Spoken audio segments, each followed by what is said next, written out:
Lesson number 10. All that the fourth dimension affords is yours. You will obtain magic results when you really give this supreme intelligence the right of way. The fourth dimensional world is the world of perfect ideas. As these ideas are established in consciousness, they must come forth on the external, for your world is crystallized thought. Most people have crystallized wrong conditions, for they have served fear instead of faith. It takes a great stretch of the imagination to believe that life can be made perfect, free from all unhappy experiences. Then when you do believe it, it takes a great effort of will to keep on believing when all outward appearances are against you. Judge not by appearances. All miracles are founded upon this idea. We can change conditions only by not believing or being undisturbed by appearances. I said to a woman who was in great distress, "None of these appearances fools you." It gripped her consciousness, and the divine plan of her good won out. We can no longer have the faith of a peasant. We must have an understanding of faith. Through knowledge of spiritual law, we control conditions. While talking to a student who was confronted by a financial problem, I said, "Stand aside and let God do it." She replied, "That's all there is to it." And soon a new channel opened for her supply. Yes, that is all there is to it. Let God do it. After all your reading and studying of metaphysics and ancient philosophies, etc., you find that they are teaching you just one thing: to let God do it. Eastern philosophy says, "Let the warrior within you fight." Countless times, this idea appears in all sacred writings. North American Indians believe that the Great Spirit is the source of their power. A woman who visited the Indians told me she had interviewed an Indian who had been running all day carrying a message. She asked him if he did not feel fatigued. He replied, "Me no tired. Big spirit in me runs." Trusting God must become a habit, and it often takes a long time to form this habit. I was inspired by reading about Omaha, the famous racehorse, in the paper. The article said Omaha has run a mile before he gets into his stride.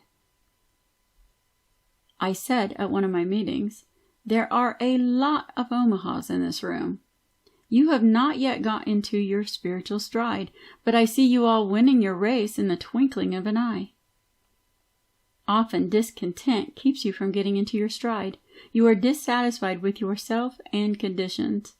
You wish you were someone else. How wonderful to be a beautiful movie star or an heiress of countless millions. On one of my trips to London, I saw advertised the wonderful title of a song. It was called "I'm Tickled to Death I'm Me." The first start toward success is to be glad you are yourself, and know that the ground you are on is holy ground, and that you expand into the divine plan of your life. In the divine plan, every righteous desire of the heart is satisfied. You are the leading lady in your life scenario. You never take a back seat in the fourth dimension. The divine plan unfolds through following intuition. Claude Bragdon says, "To live intuitively is to live fourth dimensionally." The magic path leads you out of the house of bondage and into your promised land. It is the path of destiny, where your failures are transmuted into successes and handicaps prove stepping stones. I heard the following story over the radio, which gives a wonderful example. A man who could neither read nor write tried to obtain the position of janitor in a public school. They refused him on the account of his illiteracy, so a friend got him a position selling cigars. He became very successful, selling hundreds of cigars, and deposited the money in the bank with the aid of a friend who wrote the deposit slips. After a number of years, he found he had deposited $30,000 and decided to draw some out. The paying teller said, "Write a check for the amount you want to draw out." The man replied, "I can't read or write." The paying teller was amazed and exclaimed, "Good Lord, man, you have accumulated $30,000 without an education? Where would you have been if you had been able to read and write?" The man replied, "I would have been a janitor in public school number 1. In Hyde Park Corner in London, people are permitted to mount soapboxes, collect an audience, and express their views on any subject, religious, political, or personal, saying just what they please regarding the reigning family, etc. The government thinks it is a good way to allow them to let off steam. In passing, I stopped to listen to a poor, forlorn individual who was yelling at the top of his voice, "There ain't no God, and I can prove it." I thought, you have never proved God, or you wouldn't be where you are. If I had had a copy of the Game of Life and how to play it with me, I would certainly have laid it on his soapbox with a blessing. We prove God by showing active faith, which puts to fight all adverse appearances. There is nothing left out in the fourth dimension. I have often been asked, if the infinite intelligence supplies all our needs, why is it necessary to pray for anything? I answered, because that is the law. Man must make the first move. You must press the button in order to turn on the electric light. Many people never make big demands on the universal supply. They think it is asking too much. One woman came to me and asked, "Is it wrong to ask for the things that you really want, or should you just ask for necessities?" I replied, "What are the things you really want?" She said, "Love and beauty." I replied, "If you desire them, they are necessities." When you have the fixed idea that there is only one power in the universe, all appearances of evil will disappear from your world.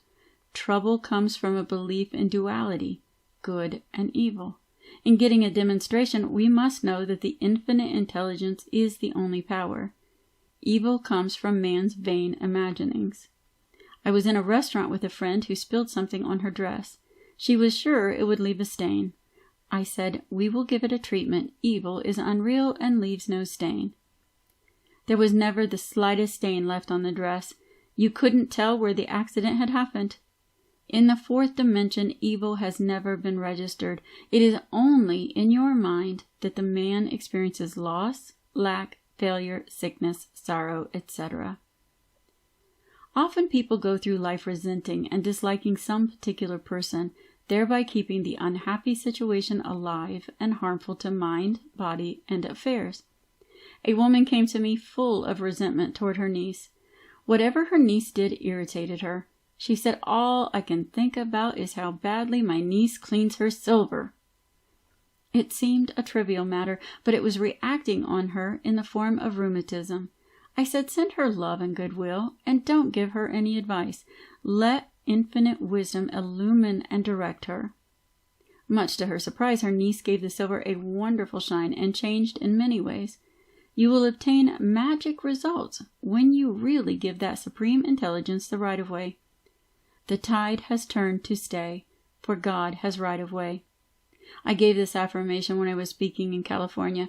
A man in the audience came to me after the meeting and said, "That is a marvelous affirmation.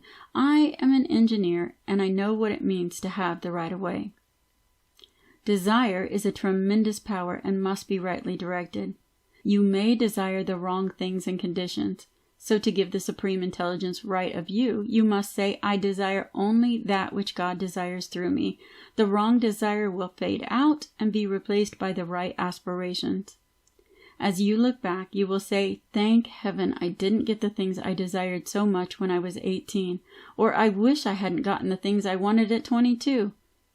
You make sure your wishes are foolproof by saying, "I desire the divine ideas only to come to pass under grace and in perfect ways." I say in the Game of Life and How to Play It that health, wealth, love, and perfect self-expression are the square of life. See ye first the fourth dimension, and the perfect plan of your life will come to pass. You will fill the place that you can fill and no one else can fill.